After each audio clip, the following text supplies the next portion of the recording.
Es erinnert einen so ein bisschen an den Wilden Westen, wenn dort letztlich am Gerichtsgebäude, an der Gerichtstür hier irgendein Anschlag gemacht wurde, ja, dass jemand gesucht wird oder dass ein Gerichtsurteil so verkündet wird. Ja, also Perspektive Ausland.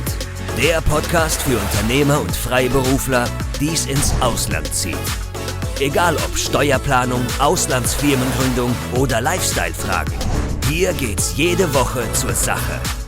Und hier sind deine Gastgeber, Daniel Taborek und Sebastian Sauerborn.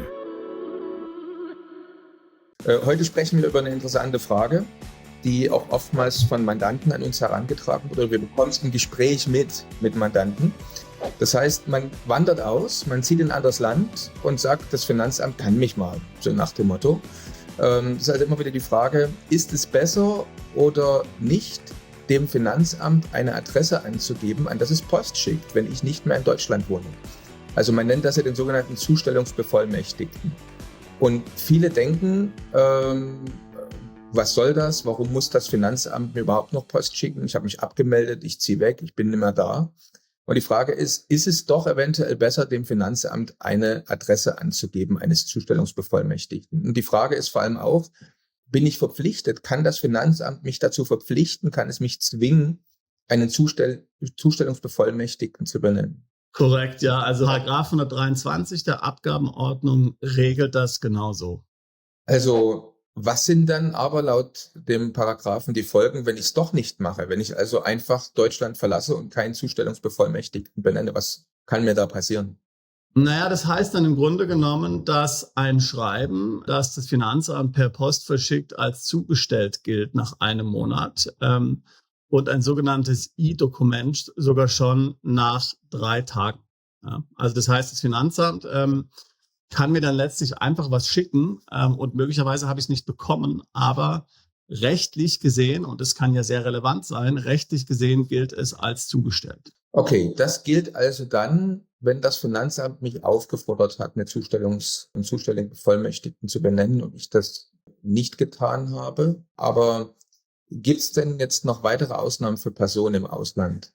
Ja, also sogar sehr wichtige Dinge, die in der Abgabenordnung Paragraph 122 in der Zurückführung im Anwendungserlass zur Abgabenordnung beschrieben sind. Und das sind ja sehr wichtige Punkte. Hier geht es ja konkret in dem Paragraph, wenn man da reinschaut, da geht es ja um die Zustellung im Ausland, im Paragraph, den du benannt hast. Also da ist die Zustellung im Ausland geregelt, wie man hier sieht. Also zum Beispiel Einschreiben per Post ist im Ausland, lesen wir jetzt hier an dem von dir benannten Paragraph, immer möglich, wenn das völkerrechtlich zulässig ist. Das ist natürlich, jetzt wird der eine oder andere nicht wissen, was das vielleicht bedeutet, aber hier werden ja zum Beispiel Länder angegeben, wie Ägypten oder Brasilien, in dem Einschreiben definitiv nicht zulässig sind. Sehe ich das richtig? Korrekt, ja. Ich meine, es geht natürlich einfach darum, dass sich niemand sicher fühlen soll. So nach dem Motto, naja, wenn ich jetzt in eins dieser Länder gehe, sag ich mal so, hier letztlich in die nicht zivilisierte Welt, in Anführungszeichen, dann bin ich sicher vor Bescheiden vom Finanzamt. Denn so nach dem Motto, wenn sie mir nichts zustellen können, dann ist ja dann am Ende auch nichts rechtsgültig. Und das ist im Grunde eben eine Illusion, ja. Nur weil ich das Schreiben möglicherweise nicht bekomme, weil es mir nicht zugestellt werden kann das Finanzamt trotzdem rechtswirksam Bescheide oder Briefe verschicken. Okay, jetzt wird's interessant. Jetzt werden einige ganz gespannt zuhören. Also was passiert jetzt genau in dem Fall, wenn das Finanzamt mir also versucht vielleicht, mir Briefe zuzustellen, aber es ist nicht möglich. Also ich finde raus, ich wohne in einem Land, in dem ich mir kein Einschreiben schicken kann. Also was passiert jetzt in dem Fall genau? Also ich habe keinen Zustellungsbevollmächtigten angegeben. Vielleicht kennt das Finanzamt eine Adresse trotzdem von mir. Vielleicht habe ich es auf meiner Website veröffentlicht oder wie auch immer. Aber in dem Land ist zum Beispiel Zustellung per Einschreiben nicht zulässig. Was passiert jetzt? Naja, dann greift eben der Anwendungserlass zur Abgabenordnung Paragraph 10 und das ist die sogenannte öffentliche Zustellung. Ja, wann greift dieser Paragraph? Er greift immer dann, wenn die Zustellung ins Ausland nicht zulässig ist, der Aufenthaltsort nicht bekannt ist oder die Zustellung keinen Erfolg verspricht. Aber die Entscheidung muss ja jetzt letztendlich ein Finanzbeamter treffen, dass es so ist. Also wie kommt es zu dieser Entscheidung einer sogenannten öffentlichen Zustellung, wer trifft das, wann genau kann das mir blühen oder mir passieren, dass jemand die Entscheidung für irgendeinen Bescheid, der mich betrifft, trifft. Die Entscheidung liegt letztlich im Ermessensspielraum des Beamten.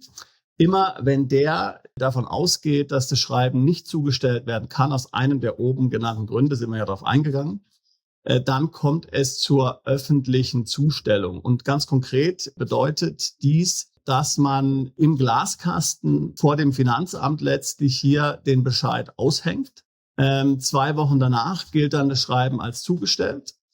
Dann hat derjenige noch 4 Wochen Widerspruchszeit und dann wird ein so zugestellter Steuerbescheid oder anderes Dokument entsprechend rechtskräftig. Ja, also es erinnert einen so ein bisschen an den Wilden Westen, wenn dort letztlich am Gerichtsgebäude, an der Gerichtstür hier irgendein Anschlag gemacht wurde, ja, dass jemand gesucht wird oder dass ein Gerichtsurteil so verkündet wird. Ja, also daran erinnert einen das Ganze.